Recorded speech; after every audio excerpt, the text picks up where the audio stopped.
अस्सलाम वालेकुम, welcome back with new video. आज की वीडियो में हम डिस्कस करेंगे चैप्टर 1 का last topic, the level of organisation. सबसे पहले तो ये क्लियर होना चाहिए कि लेवल ऑफ ऑर्गेनाइजेशन है क्या।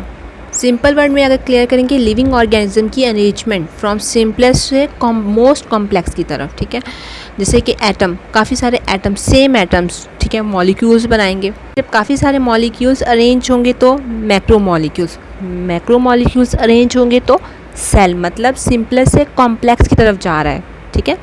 हम सब जानते हैं कि सेल जो है एक बेसिक यूनिट ऑफ लाइफ है। सारे ऑर्गेनिजम्स जो हैं मेडअप होते हैं सेल से और प्रोटोप्लाज्म ऑफ सेल से, ठीक है, और परफॉर्म कर होते हैं एक फिज़िकल और केमिकल बेसिस ऑफ लाइफ।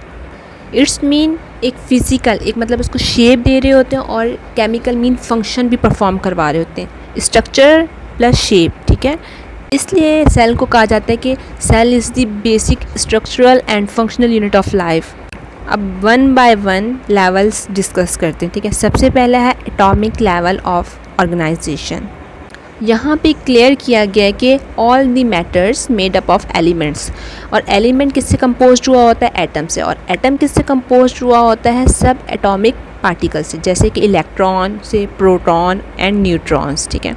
100 से ज़्यादा एलिमेंट्स जो हैं डिस्कवर हो चुके हैं, बट 16 एलिमेंट्स जो हैं बहुत ज़्यादा मोस्ट इम्पॉर्टेंट हैं, ठीक है। उनको हम कहते हैं बायो एलिमेंट्स, ठीक है। बायो एलिमेंट में से ओनली 6 एलिमेंट, जैसे कि carbon, hydrogen, oxygen, nitrogen, sulphur and phosphate, इनको कहा जा रहा है बेसिक एलिमेंट ऑफ लाइफ। और बेसिक एलिमेंट ऑफ लाइफ इनको क्यों कहा जा रहा है? क्योंकि ये वाइटल होते हैं लाइफ के लिए। दूसरा, ये building block of compounds that constitute our organs and muscles, इसी वजह से इनको बेसिक एलिमेंट्स ऑफ लाइफ कह रहे हैं। नेक्स्ट है मॉलिक्यूलर लेवल ऑफ ऑर्गेनाइजेशंस, ठीक है। मॉलिक्यूल्स जो होते हैं, ठीक है, फॉर्म्ड हो रहे होते हैं मैनी एटम्स से। मॉलिक्यूल्स की 2 टाइप्स हैं।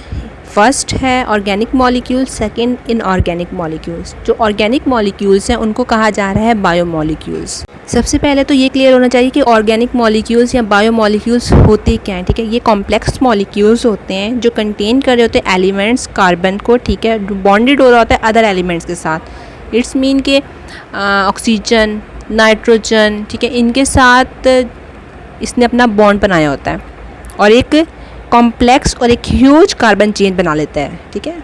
ऑर्गेनिक मॉलिक्यूल्स की भी 2 टाइप्स हैं, ठीक है।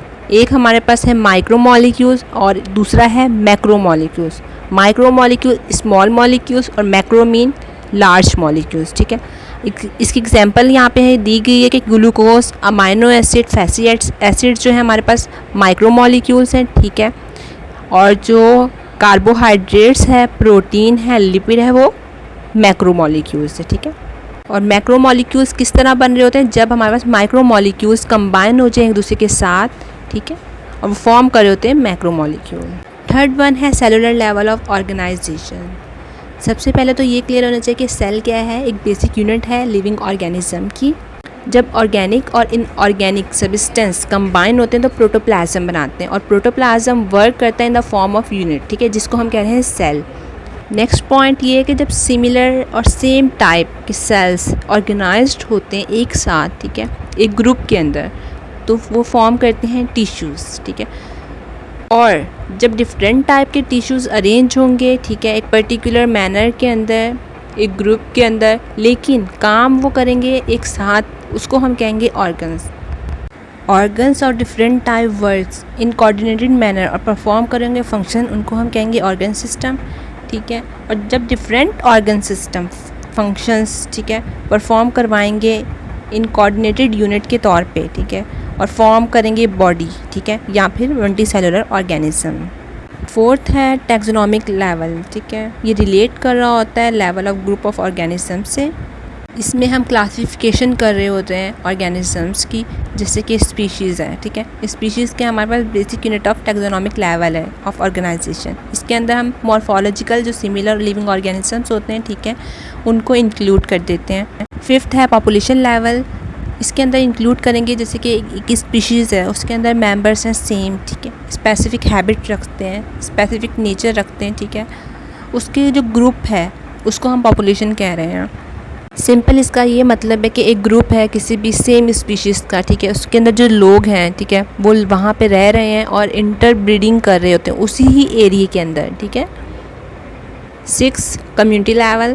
कम्युनिटी लेवल के अंदर क्या होता है, डिफरेंट टाइप्स ऑफ स्पीशीज़ एक साथ रह रही होती हैं। जैसे कि इसकी एग्जांपल मैं दूं कि डिफरेंट टाइप ऑफ बर्ड्स हैं, ठीक है, एक साथ रह रहे हैं एक ही दरख्त के ऊपर, ठीक है, उसको हम कह रहे हैं बर्ड कम्युनिटी। इसी तरह इंसानों की कम्युनिटी होती है, ठीक है, डिफरेंट टाइप्स के कल्चर के लोग, डिफरेंट रिलीजियस के कल्चर के लोग, ठीक है, एक साथ रह रहे होते हैं एक ही एरिया के अंदर। 7th है इकोलॉजिकल सिस्टम। इकोलॉजिकल सिस्टम के अंदर क्या होता है, अपने सर्वाइवल के लिए जब डिफरेंट कम्युनिटीज़ डिपेंड करती हैं नॉन लिविंग इन्वायरमेंट के साथ या इंटरेक्ट करती हैं इन्वायरमेंट से, जैसे कि यहाँ पे एग्जांपल दी हुई है oxygen for the respiration is obtain from environment से लेते हैं और रिटर्न करते हैं उसको किसकी फॉर्म में, कार्बन डाइऑक्साइड की। तो ये इंटरेक्शन है अपने इन्वायरमेंट के साथ, इसको कह रहे हैं इकोसिस्टम या फिर इकोलॉजिकल सिस्टम। लास्ट वन है बायोस्फीयर लेवल। बायोस्फीयर मीन वो ज़मीन का हिस्सा जहाँ पे लाइफ एग्जिस्ट कर रही है, मतलब ह्यूमन या एनिमल अपनी रिक्वायरमेंट ईज़िली फुलफ़िल कर रहे हैं, ठीक है, उसको हम कह रहे हैं बायोस्फीयर। जहाँ पे उनको पानी मिल रहा है, ठीक है, खुराक मिल रही है, जहाँ पे एग्रीकल्चर काश्तकारी हो सकती है ईज़िली, प्लांट एनिमल सर्वाइव कर सकते हैं, ह्यूमन सर्वाइव कर सकते हैं उस, ठीक है क्या। और ये मुश्तमिल होता है डिफरेंट टाइप ऑफ इकोसिस्टम्स, मतलब डिफरेंट टाइप्स के कम्युनिटीज़ ईज़िली जो है रह रही होती हैं।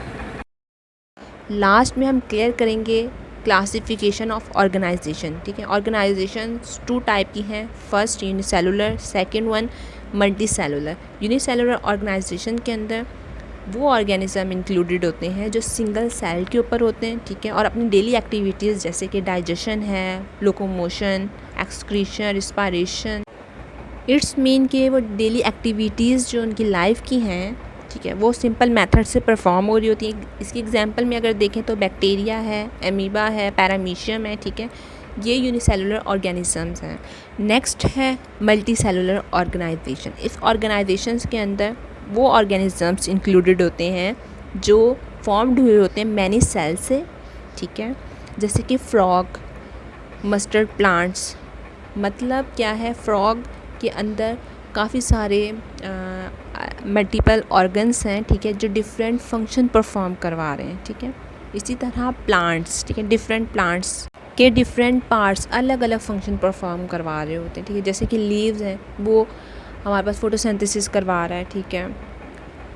अच्छा, अब हम देखते हैं मस्टर्ड प्लांट को। मस्टर्ड प्लांट का बायोलॉजिकल नेम है ब्रासिका कैम्पेस्ट्रिस, ठीक है, और इसको लोकली लैंग्वेज में कहते हैं सरसों। इसकी कुछ करेक्टरिस्टिक्स यहाँ पे बताई गई हैं कि इसकी लेंथ जो है 1 to 1.5 मीटर है, ठीक है। इसके लीव्स को हम एज अ वेजिटेबल्स यूज़ कर सकते हैं। उसके सेकंड एग्जांपल जो है वो है फ्रॉग। फ्रॉग का साइंटिफिक नेम है राना टिग्रीना, ठीक है। ये लीव कर रहा होता है वाटर के अंदर भी एज वेल एज लैंड के ऊपर भी, ठीक है। इस बॉडी जो है डिवाइड होती है हेड के अंदर एंड ट्रंक के अंदर, ठीक है। इसके अंदर कोई भी नेक नहीं होती है, ठीक है, और इसकी बॉडी के अंदर जो होते हैं बहुत सारे ऑर्गन्स होते हैं, ठीक है, जो डिफरेंट फंक्शन परफॉर्म करवा रहे होते हैं। फ्रॉग के ऑर्गन सिस्टम की अगर बात करें, फर्स्ट यहाँ पे है डाइजेस्टिव सिस्टम, ठीक है। डाइजेस्टिव सिस्टम के अंदर क्या क्या इंक्लूड हैं organ, mouth, buccal cavity, pharynx, oesophagus, stomach, small intestine, large intestine है, लीवर है, गॉल ब्लैडर है, पेनक्रियाज है, क्लोका है, ठीक है। सेकंड है सर्कुलेटरी सिस्टम। सर्कुलेटरी सिस्टम के अंदर वो सिस्टम होता है ये जो ब्लड को पंप करता है, ठीक है। Heart, arteries, ventricle, aorta, vena cava. Third है रिस्पायरेटरी सिस्टम। रिस्पायरेटरी सिस्टम के अंदर आ रहा है लंग्स, ट्रैकिया, नॉस्ट्रल। फोर्थ है एक्सक्रीटरी सिस्टम में किडनी है, ब्लैडर है। फिफ्थ की बात करें, अच्छा फिफ्थ वन की बात करें तो रिप्रोडक्टिव सिस्टम है, जैसे इसमें ओवरीज आ रही हैं, टेस्टिस आ रही हैं, ठीक है, ओविडक्ट आ रहा है। लास्ट नर्वस सिस्टम, ठीक है, जिसमें इंक्लूड है brain, spinal cord plus nerve. Last में समरी दी गई है, ठीक है। समरी के अंदर कुछ पॉइंट हाईलाइटेड हैं, इनको हम एक दफ़ा देख लेते हैं। First, biology deal with the study of living being. Bio mean life, logy study, तो इसका मतलब क्या था, study of life, simple. Second point है life can be identify on the basis of certain process. Life को वैसे तो define नहीं कर सकते, हाँ जो बॉडी के अंदर प्रोसेस चल रहे होते हैं, मूवमेंट, रिस्पायरेशन, एक्सक्रीशन, ठीक है, इसकी आइडेंटिफिकेशंस के थ्रू हम लाइफ को डिफ़ाइन कर सकते हैं। थर्ड वन है biology can be divided into 3 major division. हमें पता है 3 डिवीजन्स इसकी, first zoology, second botany, third microbiology. Fourth point है कि बायोलॉजी का एक क्लोज लिंक्ड होता है, ठीक है, एक रिलेशनशिप होता है अदर साइंस के साथ, जैसे कि फिजिक्स, केमिस्ट्री, मैथमेटिक्स। 5 पॉइंट हमारे पास इकोनॉमिकली बायोलॉजी एक इंपॉर्टेंट रोल प्ले कर रही होती है in the production of food, development of medicine. Next point है कि protoplasm is the chemical basis of life. Smallest unit of protoplasm जो है सेल है। ऑर्गेनिज्म हमारे पास 2 तरीके के होते हैं, फर्स्ट है unicellular, second multicellular. Unicellular single cell और मल्टीसेलुलर मैनी सेल्स के ऊपर जो बेस्ड कर रहे होते हैं। फोर्थ पॉइंट है ब्रासिका कैम्पेस्ट्रिस, जो है मस्टर्ड प्लांट का बायोलॉजिकल नेम है, जिसे सरसों कहते हैं। फ्रॉग का बायोलॉजिकल नेम है राना टिग्रिना।